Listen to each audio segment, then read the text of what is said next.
Feliz sábado! Está no sítio certo. Bem-vindo à Escola Sabatina desta manhã e estamos aqui para falar sobre a Palavra de Deus. E por isso, espero que fique connosco, vai ser um momento bastante agradável. E é claro que eu não podia fazer isto sozinho, primeiro porque vocês estão desse lado, mas também porque estou aqui bem acompanhado com o Osvaldo. Bom dia, feliz sábado e bem-vindos. Estás bom, Osvaldo? Eu estou bom, graças a Deus. Eu sou o Nuno Venâncio e estamos aqui então para passar a Escola Sabatina em conjunto. Osvaldo, qual é a lição deste sábado que nós temos então a ver? Este sábado nós estamos a estudar uma lição muito especial com o tema Conhecer Deus. Conhecer a Deus. Olha, tenho aqui uma pergunta para fazer ali para casa e acabo também por fazer a pergunta a ti, para tu poderes responder. E a pergunta é esta: porquê é que é tão importante para ti conhecer a Deus? E, consequentemente, o que é que isso traz de positivo para a minha vida? O que é que tu achas? Eu percebo que Deus nos chama para um relacionamento. E assim como nós, em nossos relacionamentos humanos, nós precisamos de conhecer as pessoas com as quais nos relacionamos, não será diferente para Deus. Eu preciso conhecer Deus, preciso conhecer o seu caráter, preciso conhecer o que Ele quer para mim e dali a importância de aprofundar no conhecimento de Deus. O que isso traria de positivo para mim? Quando eu conheço Deus, eu estou mais orientado para poder fazer a sua vontade, estou mais orientado para conhecê-lo e o relacionamento que Deus quer para nós é um relacionamento de amor. E a gente precisa conhecer as pessoas que amamos. E é nesse processo de conhecimento que vamos cada vez mais afinando o amor que temos para com Deus. É verdade. Eu digo isto aqui porquê? Porque na maior parte das vezes na sociedade as pessoas querem sempre buscar uma coisa para si. Nós somos naturalmente egoístas. E agora nesta sociedade em que somos muito consumidores, as pessoas pensam para si mesmas: o que é que eu ganho com isso? Pois. Não é? E então quando pensam em Deus, é o que é que eu vou tirar partido? Será que eu vou ganhar uma coisa com isso? Por isso, aí está. E conhecendo a Deus é que nós vamos perceber, primeiramente, o que é que aqui está de valioso para a vida de cada um de nós. Por isso, e é interessante compreender isso também, o primeiro passo neste relacionamento foi Deus a dar. É Ele que nos procurou, é Ele que começou a fazer tudo por nós e é curiosamente, nós só temos que aceitar a mão que já está estendida para nos receber. Vamos então avançar na lição de domingo, uma imagem mais clara de Deus. Há muitas formas de encontrarmos a Deus. O que é que tu achas? Onde é que nós encontramos a maior parte da fonte de informação de Deus? Em princípio, sim. Pode haver várias formas de conhecermos a respeito de Deus, mas a principal é a Bíblia, a Palavra de Deus, onde nós encontramos todo o ensinamento necessário para termos, pelo menos, a ideia inicial do que é a pessoa, o caráter de Deus. Porque, à medida que estudamos, vamos dar conta que cada vez que conhecemos alguma coisinha, o caminho se torna um bocadinho mais longo. Teremos sempre algo a conhecer. Mas o que é necessário para a parte mais importante e principal, nós temos ali revelado na Bíblia. É verdade, nós chegamos às Escrituras. E o que é que elas nos vão falar? Vão falar-nos, primeiramente, Jesus. Sim. É a primeira informação que temos. Jesus, aquele que é a maior revelação de Deus. Deus encarnado, portanto, a sua omnipotência, portanto, Deus que sabe tudo. Aliás, tem todo o poder, a sua omnisciência e sabedoria, ele que vamos compreender que ele sabe tudo e sabe quando é que nós vamos procurar de certa forma. Vamos falar vemos a sua justiça, Deus é justiça também, é um Deus rigoroso, digamos assim. Sim. Conhecemos também mais o quê? Lembras-te mais de alguns aspectos? A sua bondade. A bondade, Deus é bom. Deus é bom, muito bom. Vimos a sua sabedoria. Isso. A sua paciência. Que paciência que Ele tem connosco. Deus é muito paciente connosco. Acham que Deus tem muita paciência connosco? O que é que vocês acham aí? Escrevam aí por baixo. Falou da justiça. Sim. E para equilibrar, tem também aqui a graça. A graça, é verdade. E quando falamos da graça, pensamos na nossa condição. Pois. Do perdão. Sim. estamos todos a precisar de perdão de Deus, não é? Exatamente. Mesmo as pessoas que não vivem uma vida cristã, sabem que às vezes elas fazem uma maldadezinha aqui e acolá. Portanto, elas têm noção minimamente também do mal. E claro, do seu poder contra a morte. Portanto, nós temos aqui a maior recompensa de quem quer conhecer a Deus. Sim. Ou seja, o plano da vida eterna. Pois. De viver para sempre. Você não gostaria de viver para sempre? Eu gostava. E tu? Eu gostava, claro. Isto não é uma opção de deixar a mão em baixo, é para levantar logo a mão. É para viver para sempre. E é isto que nos vai dar. Fala-nos também da sua realeza, que Ele é o Rei dos Reis, o Senhor dos Senhores, não é? E, mais importante ainda, Ele está connosco desde sempre, desde o início. Ele é eterno. É eterno. Portanto, é algo que nós, como humanos, não temos uma noção. Porque nós somos finitos, somos limitados em todos os aspectos, não é? Pois. E estas são algumas das muitas possibilidades que nós temos para o amar, não é? É, exatamente. Sobretudo também, aí está, do seu grande amor, que nós já vamos aqui pouco ver, por cada um de nós também. E porquê é que também, de certa forma, Ele quer se revelar a nós? Deus quer se revelar a nós porque Ele nos ama. Deus, Ele é um Deus de amor, mas também nós sabemos que Deus, Ele é o iniciador não só do relacionamento que nós vamos tendo com Ele agora, mas lá no passado, desde a nossa criação. Foi Ele quem iniciou o plano da nossa existência. Sim. Por amor.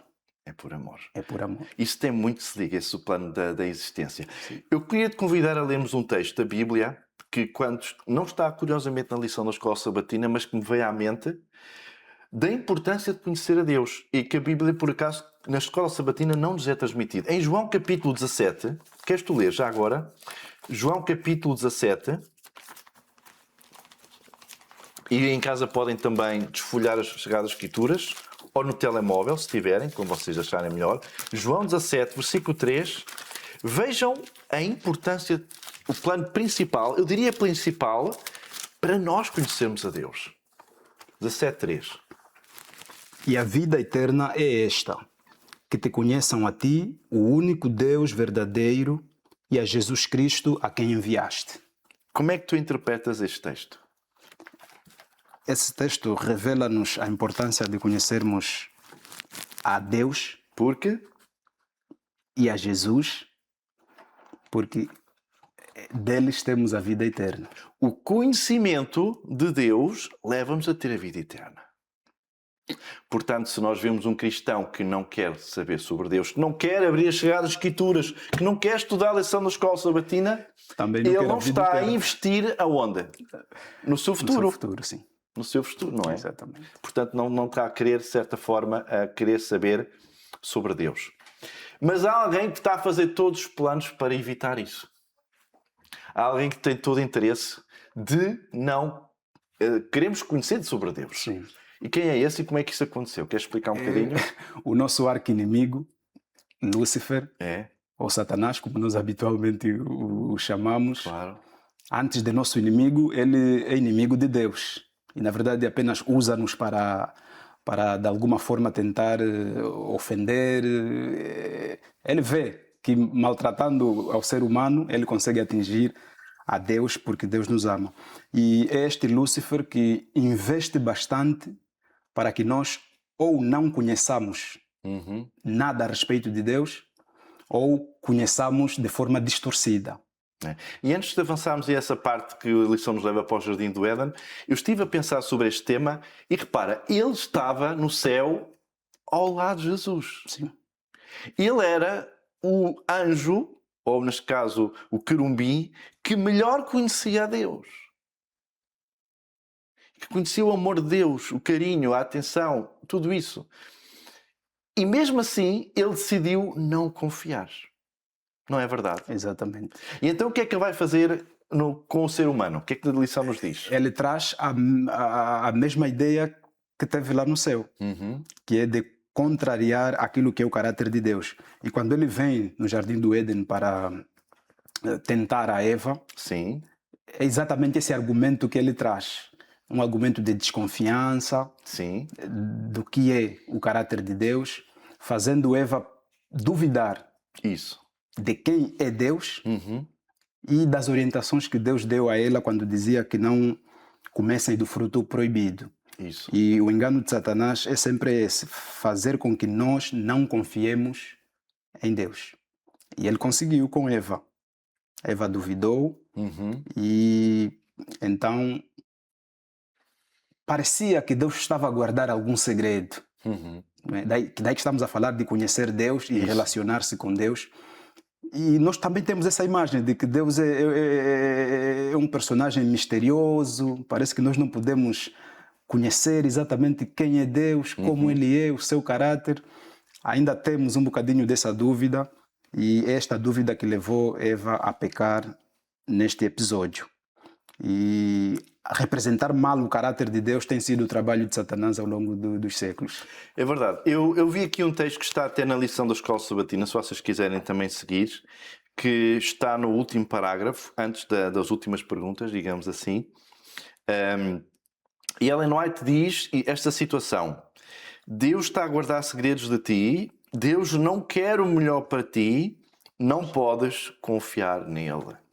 Mas pior ainda, ele vai ainda acrescentar e vai dizer o seguinte, e diz aqui o plano de Satanás: desde o início do grande conflito, o objetivo de Satanás tem sido representar mal o caráter de Deus e provocar a rebelião contra a sua lei. Portanto, o objetivo é simplesmente nos enganar. E hoje ele consegue isso não só quando somos tentados a pecar, que é uma das formas mais imediatas de nos rebelarmos contra Deus, mas com algumas teorias como o panteísmo e outras que levam as pessoas a criarem algumas teorias outras a verdades respeito de Deus, outras verdades, e dissemina-se de uma forma tal que muita gente tem sido enganada desse jeito. E afastam-se de Deus. Então, voltamos ao ponto principal. Não conhecem a Deus, não podem ter a vida eterna. É o que o texto bíblico nos diz. Sim. Conhecer a Jesus e a Deus leva-nos no plano da salvação, para ter a vida eterna. Exatamente. Bom, vamos então à lição de segunda-feira. Acho que já explorámos bastante bem. Vamos ver aqui alguns textos sobre a santidade de Deus. Vamos ver Levítico, talvez, capítulo 20, versículo 26. Eu posso ler agora. Levítico, capítulo 20, versículo 26.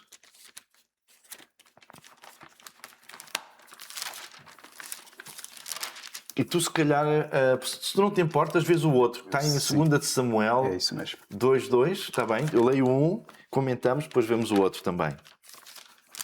É para ganharmos algum tempo. Levítico 20, versículo 26. Espero só que tu apanhes o outro. Portanto, capítulo 2. Capítulo 2. Segunda carta, capítulo 2. Segunda carta de Samuel, ou segundo livro, neste caso, não uma carta. Capítulo 2, versículo 2. Ok. Então vamos aqui ler primeiro Levítico 20, versículo 26, que diz o seguinte. E é um convite que Deus faz para cada um de nós. Ser-me-eis santos, porque eu, o Senhor, sou santo, e separei-vos dos povos para serdes meus. Portanto, vamos só aqui rapidamente ver este ponto. Portanto, Deus é santo, Ele convida-nos a ser santos como Ele, não é? E, então, este conceito de ser santo é um conceito de separação. Não de Deus, porque o objetivo é tirar-nos para Deus, mas é sobretudo para nos separar das coisas menos boas do mundo. Não é? Nós estamos no mundo, temos uma vida normal do mundo, nós não podemos viver sem a família, sem o trabalho, sem os amigos, sem muitas convivências, tudo o que é necessário para a vida, mas há coisas que nos afastam de Deus, sobretudo do conhecimento de quem é Deus, não é? Certo. Mas o que Ele nos pede é que nós sejamos santos, porque já Ele é santo. E nós vamos compreender um bocadinho o que é isto de ser santo. Sim. Agora vamos ver o outro texto de Samuel. 1 Samuel. Não, 2 de Samuel. É 2 de Samuel, capítulo 2, versículo 2. Já estás lá. Segunda. Não, sou o primeiro. Tens que ir para o segundo. Segundo livro de Samuel. Ok, então não está. Não tem mal. Não está no guia. Vamos lá. Em casa. 2:2. Segundo livro de Samuel, capítulo 2, versículo 2. É mesmo este? Subiu Davi para lá. Se calhar posso estar enganado. Então é mesmo o primeiro. Eu submeto que às vezes posso me enganar. Portanto, nós estamos a ver que é santo, que é primeira Samuel. 2:2. Eu meti 2, foi o erro meu. Diz assim: não há santo como o Senhor, porque não há outro além de ti, e rocha não há nenhuma como o nosso Deus. Ok, então aqui temos aqui uma coisa, um problema. Qual é o problema que nós vemos aqui? Primeiro ele diz para sermos santos. Agora aqui está a dizer o quê? Que Deus é santo e como Ele Não há ninguém. outros. Então estamos tramados, porque quer dizer, nós temos que ser santos, mas já estamos a ver que temos dificuldades, porque Ele é que é o único que está santo. Exatamente. Penso que temos que aqui rever o conceito de santidade. É. Inclusive eu agora me lembro aqui de alguma experiência que tive com um amigo do meio religioso que ele Sim. muito crê em alguns santos. Sim. Na verdade são seres humanos, pessoas que tiveram alguma influência qualquer na história e receberam o título de santos. Isso. E eu brincando dizia a ele que este santo de santo só tem nome. Uhum. Porque não é o conceito de santidade que nós temos. Na verdade, pela Bíblia, poucas coisas são santas. Uhum. Não é? A Bíblia fala do sábado, que é um dia santo, Isso. do casamento. Isso. Poucas coisas foram tidas como santo. Uma outra ideia que nós temos de santidade que não deve ser uma regra para nós e muito menos para equilibrar ou comparar com este conceito de santidade de Deus, é a santidade das coisas. Uhum. Nós temos a igreja, que é um lugar santo, porque é a casa de Deus. Isso. E enquanto meninos, nós ficamos naquela ideia de que a santidade ou seja, a coisa é mesmo santa, a igreja é santa. Os utensílios da igreja são santos. E na verdade são, num certo sentido. Mas agora nós queremos aqui compreender como essas diferentes abordagens de santidade não são exatamente aquilo que é o que se atribui a Deus. É verdade. Então, este Deus é desde o princípio santo, santo sobretudo porque está afastado do mal e do pecado. O pecado teve a origem aqui na terra, portanto, ele manteve-se o mesmo desde sempre, desde o princípio. E se nós vimos a lição também, claramente, é esta santidade que é o princípio para todos os outros atributos. Desde o amor, desde a omnisciência, desde o livre de más intenções. Sim. E é curioso que quando eu estava a ler a lição, lembrei-me de um texto em Jeremias capítulo 29, versículo 11, para aqueles que estão agora a seguir em casa, que diz o seguinte: pois eu bem sei os planos que estou preparando para vós, diz o Senhor, planos de paz e não de mal, para vos dar um futuro e uma esperança. Portanto, Deus é santo porque entre os seus atributos Ele não está só a pensar em si, está primeiramente a pensar em nós, não é verdade? E ainda bem que Deus tem esse atributo de santidade, Sim. porque quando dizes que Deus é santo e porque a sua santidade isenta o mal, Sim. isso é bom para nós. Porque imagine um Deus todo-poderoso, Sim, sim. omnisciente, omnipresente e que não fosse santo. Pois, é o que a lição nos dá. O que é que acontecia? Por exemplo, omnipotente, toda a potência, todo o poder. Se não for santo, o que é que se tornaria? Era um Deus como? Nós não temos a omnisciência, não sabemos de tudo, Claro. mas muitas das vezes, ao lidarmos com o nosso próximo, mesmo sem saber de tudo, nós julgamos Isso. pela nossa intuição. Uhum. Não sabemos o que vai no coração da pessoa e ainda assim julgamos. Isso. Imagine se soubéssemos que lá vai mesmo coisa má no coração da pessoa. E às vezes de nós. Exatamente, não é? às vezes de nós. Já Deus é isento desses sentimentos baixos, desses pensamentos negativos, e ainda bem. É um amor muito mais puro, profundo e santo. Nós estamos a falar dentro do contexto de santidade, sim. Porque, por exemplo, a omnipotência ligada à santidade não permite a Deus ser um tirano. Exatamente. Não permite a Deus ser só todo-poderoso e maligno, digamos assim. Há a bondade e todos os outros atributos relacionados, digamos assim. Sim. Há um outro aspecto que também é mencionado aqui. Sim. Com relação às pessoas que tiveram essa experiência de estar na presença de Deus. Como é que eles reagiram? E eles reagiram aterrorizados, né? Mas no bom sentido ou no mau sentido? Atenção. Pronto, no bom sentido. Ok. No bom sentido, porque o relato bíblico é que alguns deles, a reação era de cobrir o rosto, prostrar-se sobre a terra. Eles não correram a fugir, Não, assim não, a gritar, foi não? É aquela ideia de que quem pode continuar em pé diante de Deus, todos se prostram. Deixa-me aqui só fazer aqui uma noção entre temor e medo. Exatamente. Que é o que está aqui, é necessário, aqui referido, e que a lição não aprofundou tanto. Sim.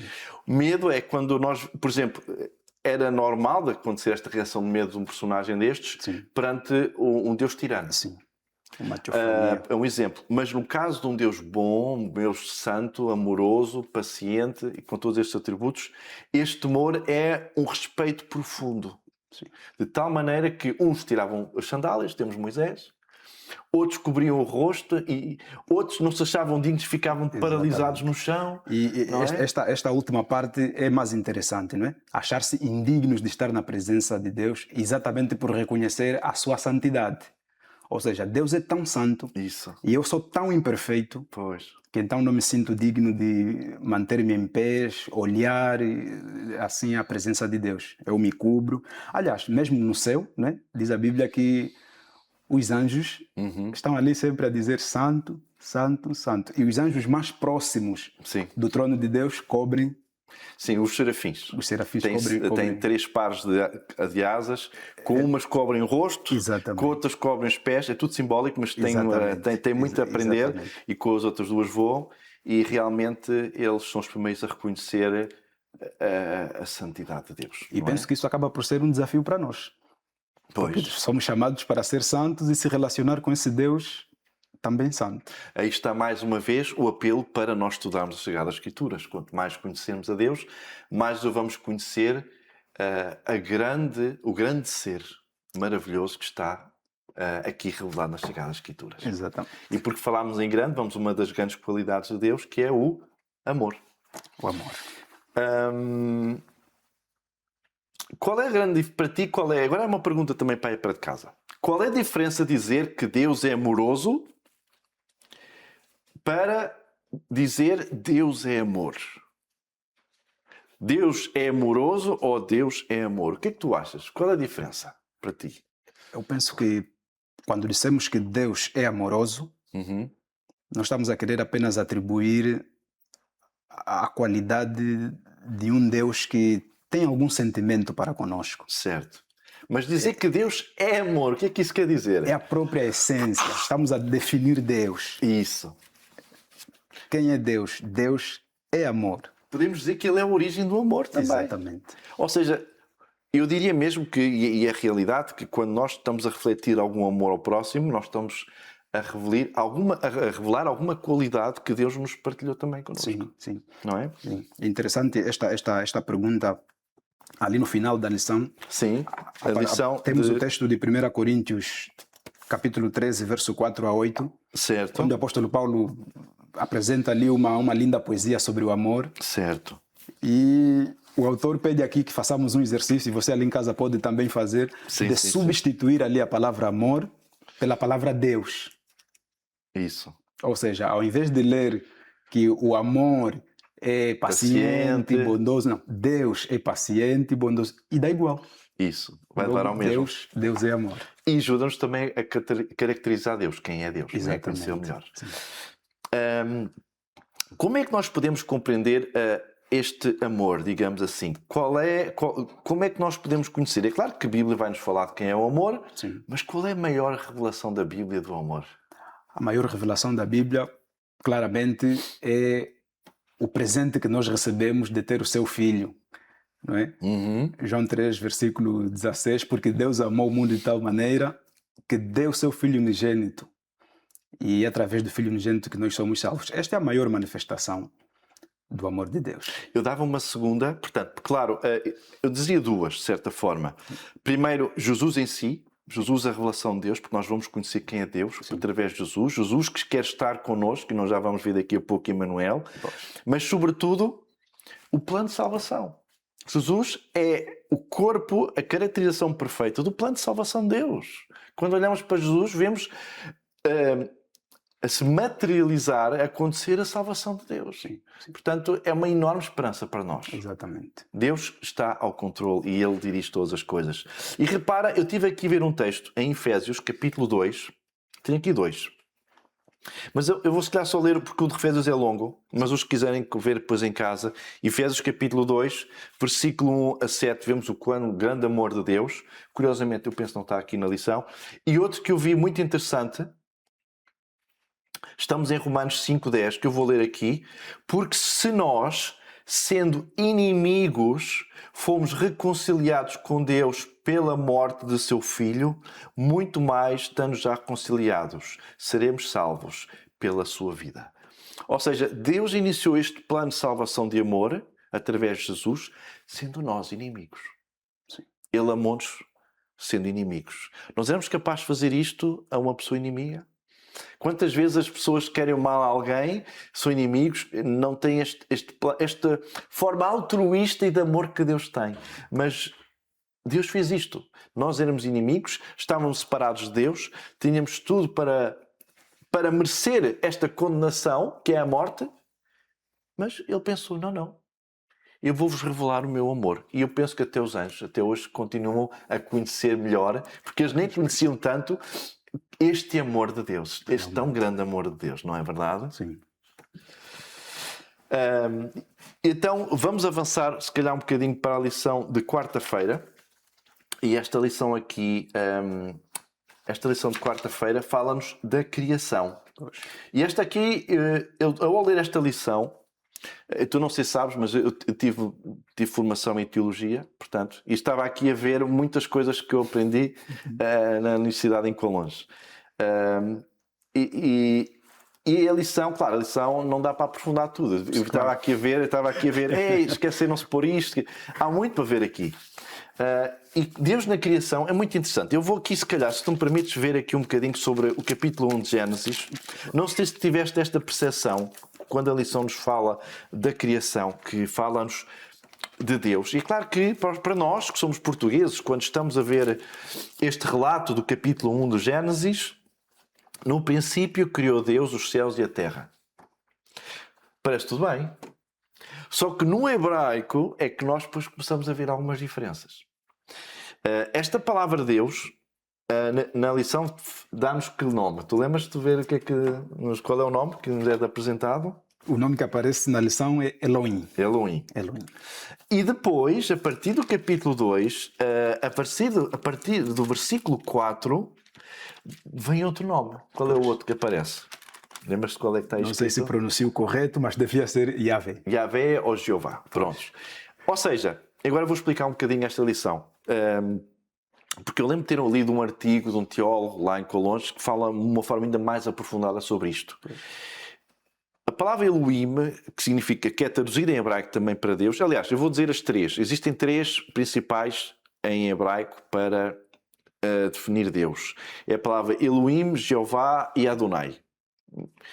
A Elohim, que esta aqui apresentada logo no capítulo 1, primeiramente está no plural.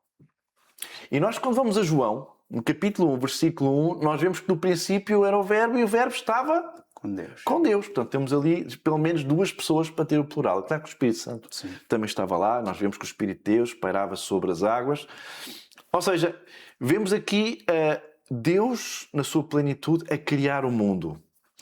O que nós devemos também acrescentar é que estes três nomes, quer Elohim, quer Jeová, quer Adonai, têm também três conotações diferentes. Eu vou dizê-las agora e depois vou explicar um pouco a lição portanto, no seguimento natural. Elohim é o Deus Criador. É o Deus de todas as criaturas.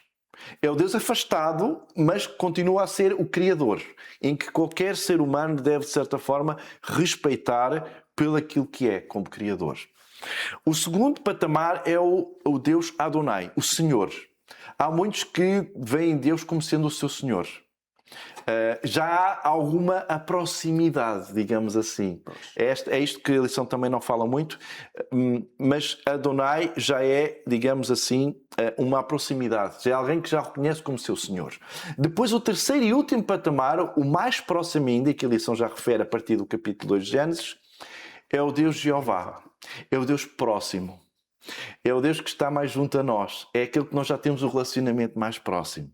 E quando nós vemos aqui, e este relacionamento próximo, repara, há muitos que dizem que que Deus é o Senhor, mas não o tem próximo Sim. na sua vida. É o Senhor, mas há um afastamento. Aqui não, é para alguns que já têm este relacionamento com Deus, o Deus Jeová.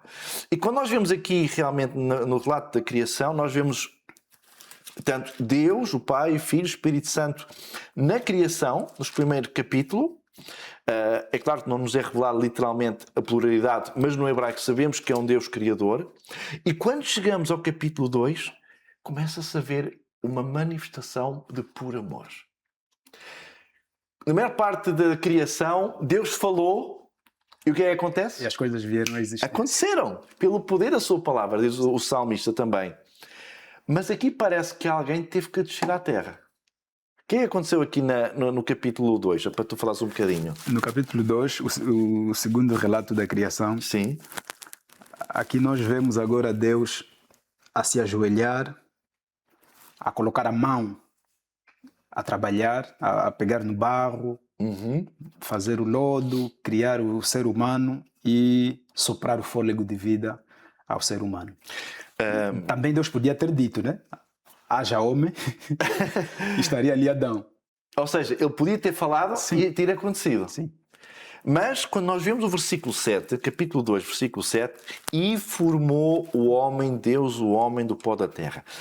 O verbo hebraico para esta palavra formou é literalmente modelou. Como o barro, é literalmente como modelou. um oleiro. Um oleiro está ali, ali a formar as pernas, os braços, ali modelar os olhos, por tudo direitinho como nós temos hoje no nosso corpo, digamos assim. Portanto, nós vemos que Deus está a ter um tremendo carinho e amor pela criação do ser humano. Ou seja, isso é tão importante que eu preciso fazer com as próprias mãos. É verdade. E é irónico, porque quando eu estava a refletir sobre este tema, eu pensei assim, nós já sabemos que Paulo nos fala nos Evangelhos do plano de emergência de resgate do ser humano antes mesmo da criação. Sim. E Deus, como é omnisciente, Jesus sabia que o homem ia cair. Sim. E então imagino, e eu estou-me a pôr, talvez, permitem esta forma de falar, nos sapatos de Jesus, não é? No papel de Jesus, a formar o ser humano e como diz, tu vais-me trair um dia. Mas eu vou-te criar com todo o carinho, com todo o cuidado. Imaginem isto, Jesus se conhecer, porque Deus sabia que ele ia pecar, de certa forma. E nós temos alguns indícios também no relato da criação, quando Deus diz que não devem comer toda a árvore do jardim, etc, etc. Há ali indícios cuidadosos. Mas aqui temos este amor, Deus próximo, Deus amoroso, que se ajoelha, que tem o tempo, Deus do universo, de todos os mundos, que toma o tempo àquela criatura que um dia vai acabar por desapontar. E nós hoje precisamos ter um certo equilíbrio para compreender essas duas nuances, né, a respeito de Deus, que aqui a lição chamou de paradoxo. Né? É um paradoxo. Um Deus transcendente, mas um Deus também imanente. Ou seja, nós podemos ter a percepção errada de que Deus é um ser tão alto, tão intangível, que nos desesperarmos que nós não conseguimos alcançá-lo. Não é? Tão alto que não podemos alcançá-lo.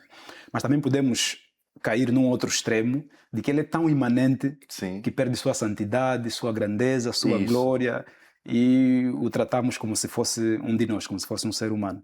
Então somos chamados a ter aqui um certo equilíbrio para podermos... Um meio termo, sim, para podermos perceber bem o caráter de Deus, porque a forma como percebemos um ou outro detalhe vai conduzir o nosso relacionamento com Ele.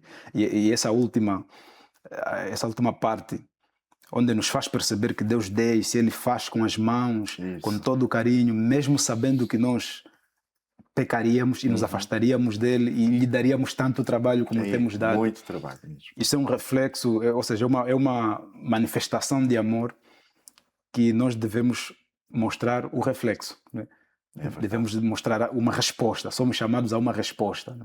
Né? Nós vemos sempre o mais alto e por amor, a revelação de amor, o sacrifício de Jesus. Sim. Mas aqui está um grande plano de amor também. Pois. É muito interessante. E às vezes nós não paramos para pensar estes detalhes. Nós sabemos estes detalhes, mas no fundo vemos aqui Jesus, porque é Jesus, curiosamente, nós vemos em vários versículos, quer no Evangelho segundo João, no capítulo 1, do versículo 1 ao versículo 10, não estou em erro.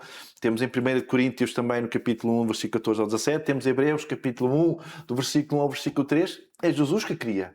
Os três estão lá, mas é Jesus que pôs mãos na massa, sim, ali a criar. E é Jesus que vai acabar por morrer por cada um de nós. Que grande amor. Que grande amor. Vamos avançar então. Eu penso que já vimos um pouco esta da criação. Vamos à quinta-feira. Sim. Emmanuel, Deus connosco, não é verdade? Pois. Eles falam-nos aqui um bocadinho. Eu gostei desta pergunta. Qual é a melhor forma de iniciarmos o processo de revelar a Deus a outra pessoa? É de falarmos de quem? É falarmos de Jesus. De Jesus. Ele mesmo disse, quando os discípulos perguntaram a ele, mostre-nos o Pai. Ele disse, Estava a ver esse texto também. Pois. Vamos ler esse texto. Já agora, porque é o texto que eu tinha aqui também. João 14. Vamos até João, capítulo 14. Vocês podem também seguir em casa, está bem? João, capítulo 14. E vamos ao versículo 7 e 8. Eu vou-te deixar ler porque pegaste exatamente ali no texto-chave. Não sei se está na lição, mas não me recordo agora. Mas 14, versículo 7 e 8. Versículo 7 e 8. Se vós me tivesseis conhecido... Espera lá, se me permites, vamos ler o versículo 6. Sim, para... não 5. 5 para... Ok, vamos. Não, espera lá... 5, sim. Vamos ao 7, é o 7, é isso. 7 até ao 9, é isso. Se vós me tivesseis conhecido, conheceríeis também a meu Pai.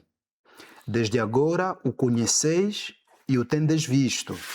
Replicou-lhe Filipe: Senhor, mostra-nos o Pai e isso nos basta. Disse-lhe Jesus: Filipe, há tanto tempo estou convosco e não me tens conhecido?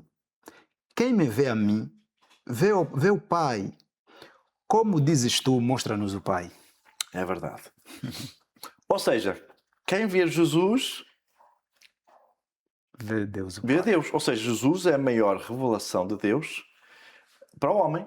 Exatamente. Portanto, conhecer Jesus é tudo. Como havia também aquele livro. Conhecer Jesus é tudo. Nós só temos que conhecer Jesus, o que Jesus fez, não é? Nos Evangelhos, para compreendermos quem é Deus, digamos assim. E é por isso que a lição nos fala nos 4 Evangelhos. 4 evangelistas que têm uma percepção diferente. E é normal, quando várias pessoas testemunham algo, cada uma dá o seu relato, naquilo a sua que chamou mais experiência. Atenção. Exatamente. Então, Mateus vai-nos falar sobre quê? No Evangelho segundo Mateus. Vai-nos falar sobre o Messias. Exatamente. Ou seja, o Evangelho segundo Mateus foi escrito para os judeus. E logo, em várias passagens do Evangelho segundo Mateus, nós estamos a ver a citação de várias passagens do Antigo Testamento e elas a cumprirem-se em direto. Portanto, é muito interessante. Por isso, para aqueles que estão habituados no Torá, portanto, o Antigo Testamento, a ver, vezes se encontra várias passagens, ali de repente estão-se a ver tudo a cumprir. Ele a citar o texto e o texto a acontecer. Marcos vai-nos falar no serviço e sacrifício de Jesus. Também. Portanto, Marcos se focou sobretudo essa parte. Lucas vai escrever, digamos, o Evangelho para os gentios, vai falar-nos sobretudo da humanidade de Jesus. E por fim, João, se calhar vai revelar, ou vai ter a maior revelação, porque vai falar de Jesus como sendo Deus, o próprio Filho de Deus. Portanto, temos aqui uma revelação cada vez maior. E é interessante que quando eu estive a refletir nisto, e mais uma vez a lição não fala neste detalhe, mas cada um dos evangelistas apresenta a sua visão própria de Jesus. E isto é um convite que ele está a fazer hoje para cada um de nós. Repara este texto em João, capítulo 1. João, capítulo 1, no versículo 36 ao 39. Eu vou agora ler este texto. E é isto que Jesus está a fazer este convite para nós também. Está a fazer para mim, está a fazer para ti, está a fazer para cada um de nós. Porque Ele quer que nós conhecemos melhor a Deus. João capítulo 1, versículo 36 ao 39, e demos assim: E vendo passar a Jesus, disse: Eis aqui o Cordeiro de Deus. E eu, se tivesse parar aqui um bocadinho para explicar este texto, o que é que aconteceu e o que Ellen White também nos fala sobre isto, dávamos também aqui um bom bocado de tempo para explicar isto sobre João Batista. E os dois discípulos, João Batista tinha vários discípulos, ouviram dizer isto e o que é que eles fizeram? Seguiram a Jesus. Queriam saber mais sobre Jesus. E Jesus, voltando-se, vendo que o seguiam, disse-lhes: Que buscais? Jesus já sabia que eles estavam a procurar alguma coisa. Sim. E eles disseram Rabi, que traduzido quer dizer mestre. Mestre. Ou seja, já estavam a dizer a Jesus: Tu és o nosso mestre. Mestre. Onde é que moras? E então, Jesus, eu acredito que neste momento Jesus deve ter sorrido. Eu acredito. E no versículo 39 ele diz: Ele lhes disse: Vinde e vede. E depois o texto diz que ficaram com ele durante o dia, perderam noção do tempo, passaram o tempo todo com Jesus. E Jesus faz esse convite: Vinde e vede. Fazei a vossa própria experiência. Conhecei quem eu sou. E é por isso, e eu até te digo mais, Osvaldo, se nós tivéssemos 12 evangelhos, dos 12 apóstolos, cada um era diferente. Exatamente.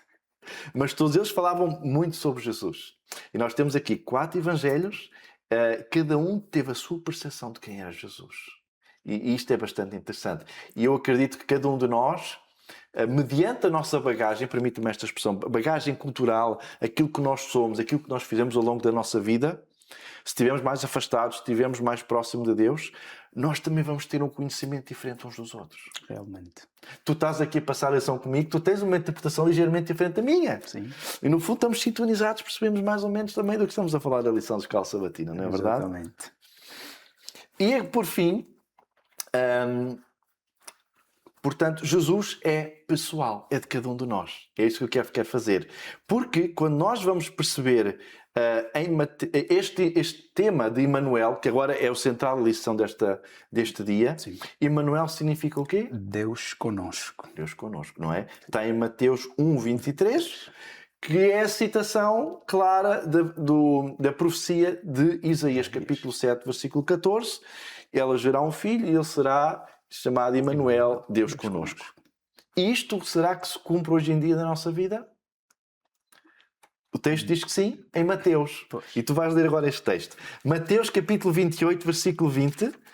Temos aqui a concretização de Deus connosco no nosso dia. Tu acreditas mesmo que Jesus está connosco? Que Deus está connosco? Vejam o que Ele nos promete. Ele promete isto. Vejam bem. Mateus, no último versículo do Evangelho segundo Mateus. Exatamente. Queres ler? Sim. Ensinando-os a guardar todas as coisas que vos tenho ordenado. E eis que estou convosco todos os dias até a consumação do século. E eis que... Quem? O quê? Eis que Estou... eu... Na minha versão diz eu estou. Okay. A tua também tem? Não. Mas aqui na minha Porque lá à tem. frente já começa Jesus aproximando-se. Pronto, mas aqui diz eu estou. Jesus. Quem é que está a falar? Jesus. Portanto, Jesus diz eu, Jesus, estou convosco todos os dias. E agora, em algumas traduções, podíamos fazer até ao fim do mundo. Até Ele voltar. Eu diria mesmo que até para sempre, até a eternidade. Né? Porque se Ele voltar, vai-nos levar e nós continuaremos com Ele. Sim. E é interessante que eu estava aqui a ler um texto de Ellen White que está na carta 119 de 1895 e que nos vai dar esta resposta a esta pergunta: como é que Jesus está connosco todos os dias? Porque Ele está neste momento aonde? Como nós, como Adventistas do sétimo dia, onde é que está Jesus agora? Está nos céus. No céu, Sim. no santuário, celestial. diante de Deus, numa missão, Uma missão não é? intercessora. De intercessora, é verdade. Como é que Ele está connosco todos os dias? A resposta está aqui nesta carta 119 de 1895, que curiosamente a lição não acrescentou, mas eu vou dizer: o Espírito Santo é o próprio Cristo em sua forma espiritual, liberto das limitações da humanidade e por isso capaz de estar em toda a parte ao mesmo tempo. Portanto, onde quer que nós vamos, se tivermos o Espírito Santo, nós temos quem connosco? Jesus. Jesus. Jesus cumpriu o que está a dizer. Portanto, quando recebemos o Espírito, em particular quando o aceitamos como nosso Senhor e Salvador, nós estamos a receber uma porção maior deste Espírito para estar connosco. Jesus aproxima-se mais de nós, toma conta de nós. Ele está connosco. Portanto, Ele cumpre, Ele vai estar connosco. Ele não nos deixa sós. Que Deus maravilhoso é este. De amor, Deus connosco. Não é verdade? Graças a Deus. E com isto, nós vamos terminar a lição deste sábado. Tu gostavas de dizer mais alguma coisa em relação agora a este tema que estamos agora a falar? Sim. A acrescentar? Sim, apenas ao perceber esta grande manifestação de amor de Jesus, nós podemos conhecer mais um detalhe a respeito de Jesus, Sim. que é que desde sempre ele quis estar perto do homem, não é? Deus conosco não é só agora porque Jesus morreu na cruz, não. Sim. É desde lá. E qual é o problema? Qual é o problema que nós temos hoje em dia? Porquê é que ele não está mais com o homem? Nós é que nos afastamos dele. Esse é o problema. Somos nós que nos afastamos, não é? A Bíblia diz que são os nossos pecados que colocam separação entre nós e Deus. Exatamente. E então Deus sempre quis estar perto de nós. Lá no Éden, ele vinha na virada do dia para estar com Adão e Eva. Na história de Israel, ele coloca o santuário no meio do povo porque quer estar mais perto do ser humano. E hoje não é diferente com cada um de nós. Não é diferente. No termo hebraico, ele quer, usando o termo teológico, quer tabernacular connosco. Pois. Ele diz em Êxodo: far-me-eis o santuário para que eu habite no meio de vós. Pois. E o nosso corpo é o templo do Espírito Santo. Quem é o Espírito Santo aqui, segundo o termo, é Jesus. Amém. Jesus está a nós. Por isso estamos a confirmação de que Jesus está a viver com nós. Agora, quando nós temos uma conduta errada na nossa vida, nos afastamos. E ele também. E depois acontece a concretização do texto de Apocalipse, capítulo 3. Eis que estou à porta e bato. Ou seja, ele fica fora. Está lá, quer passar tempo connosco, mas já está na rua, está a bater à porta, quer entrar. E nós temos que abrir a porta e temos que o deixar entrar na nossa vida, não é? Pois, sim. É muito interessante. Olha, quero-te agradecer por estarmos aqui. Agradecer a você também que esteve a acompanhar-nos na lição. Queres fazer a conclusão? O que é que me queres dizer que vai acontecer para a semana que vem? Temos um estudo? Em gesto de conclusão, nós aprendemos bastante nesta lição. Acredito que você em casa também concorda conosco, aprendeu bastante. E pode às vezes parecer-lhe complexo esses nomes em hebraico, tanto conhecimento que para quem não fez teologia pode achar que é muita coisa, mas o simples é esta última parte que vimos. Apesar de todos os atributos que conhecemos sobre Deus, Deus é um Deus que quer se relacionar conosco, Ele está conosco. Amém. E quer que nós o adoremos e o amemos também. Sim, seja. E por mais que a gente estude, fazendo teologia ou estudando apenas no nosso dia a dia a palavra de Deus, o certo é que não esgotaremos. Então precisamos estudar constantemente, porque isto não é alguma coisa igual às formações da escola que a gente estuda e em algum momento terminamos, temos o certificado e alcançamos. Não termina ali. O caráter de Deus nós vamos continuar a estudar até a eternidade. Amém. Então na próxima semana nós vamos para a lição 3, já a partir de hoje à tarde, claro, e vamos estudar o orgulho versus humildade, a lição número 3. Vamos estudar a lição e no sábado a seguir voltamos à nossa classe para podermos compartilhar a recapitulação. É verdade. Bom dia, boa continuação do programa de culto deste sábado. Amém. Muito obrigado, Osvaldo, pela tua companhia. Obrigado. Até uma próxima. Até a próxima. Até uma próxima a todos.